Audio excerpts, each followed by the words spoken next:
95표 중 가 118표, 네, 지금 국회 본회의장 모습 175표, 투표가 끝났습니다. 기권 2표로서 부결되었음을 선포합니다. 네, 부결되었습니다. 부결 선포됐고요. 부결표 다음 안건 처리 175표로 준비를 나왔습니다. 위해서 위원님들께서는 잠시만 의석에서 대기해 주시기 바랍니다. 부결표 175표, 가결표가 118표 나온 것으로 제가 봤는데요. 네, 그러니까 민주당 의석수보다는 더 넘게 나왔기 때문에 이 민주당의 별 이탈 없이 부결을 선택한 걸로 보이고 있습니다. 네, 이로써 사법부 수장 자리는 오늘로써 12일째 비어있는 상황이고 부결이 됐기 때문에 이 사법부 수장의 공백은 앞으로도 한 달 이상 이어질 수밖에 없는 상황인데요. 앞으로 남은 절차 최 기자 어떤 게 남아 있을까요? 일단은 지금 이제 사법부 수장 자리가 이제 12일째 비어 있는 상황이었습니다. 이제 대법원장 임명 동의안에 문턱을 높지 못하게 된 거는 이제 1988년 정기승 대법원장 후보자 이후 35년 만에 부결이 됐습니다.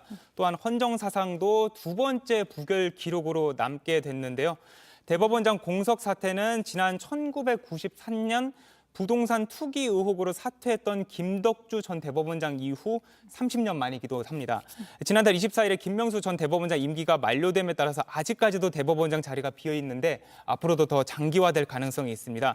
헌법상 대법원장 반드시 국회 임명 동의가 필요합니다. 이 후보자가 지금 탈락했기 때문에 새로운 후보자 선정 작업에 들어가야 되고 청문회 절차도 다시 밟아야 됩니다. 또한 국회 본회의 표결 등에도 합치면 2달여 정도가 더 소요될 것으로 보입니다.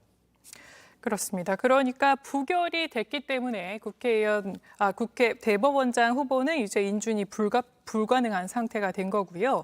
이 다음 달에도 본회의가 잡혀 있지만 그 사이에 새로운 후보자를 뽑고 또 인사청문회를 열기까지는 굉장히 불가능할 정도로 시간이 얼마 안 남았기 때문에 최 기자 말대로 앞으로 한 달 이상 2달 가까이 더 대법원장 자리가 비어 있을 수밖에 없는 상황이 된 상황입니다. 앞서 국회 본회의장에서 이 부의장이 이 부결 소식을 전하는 싱크 다시 한번 확인해 보겠습니다. 총 제적수가 298명이었고요. 국회의원이 총 투표수는 295명이었습니다. 그리고 가결표가 118표, 부결표가 175표, 기권도 2표나 나왔네요. 지금 보니까. 일단은 대법원장 임명이 좀 지연되면서 법 쪽에서도 우려가 좀 상당히 나오는 것으로 보입니다. 대법원장이 주심을 맡는 전원합의체 성립 자체가 불투명해지면서 그에 따라서 재판 지연 여파가 하급시까지 이어지고 법관 인사 등도 멈춘다는 우려가 나올 것으로 보입니다. 대법원장은 지금 임기가 6년이고 무엇보다 최 기자가 얘기했듯이 인사권을 잡고 있는 만큼 대법원장의 공백이 영향을 미칠 수밖에 없는데요. 이 부분에 대해서 여론이 앞으로 어떻게 움직일지 오늘부터 시작되는 강서구청장 사전투표 선거뿐만 아니라 내년에 있을 이 총선까지 어떤 영향을 미칠지는 앞으로 여론을 계속해서 지켜봐야 할 것으로 보입니다.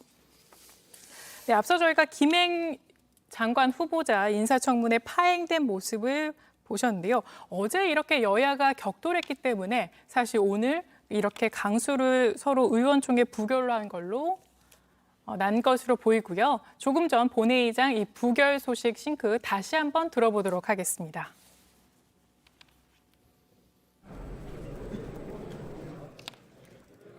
투표 결과를 말씀드리겠습니다. 대법원장 이균용 임명 동의안은 총 투표수 295표 중 가 118표, 부 175표, 기권 2표로서 부결되었음을 선포합니다.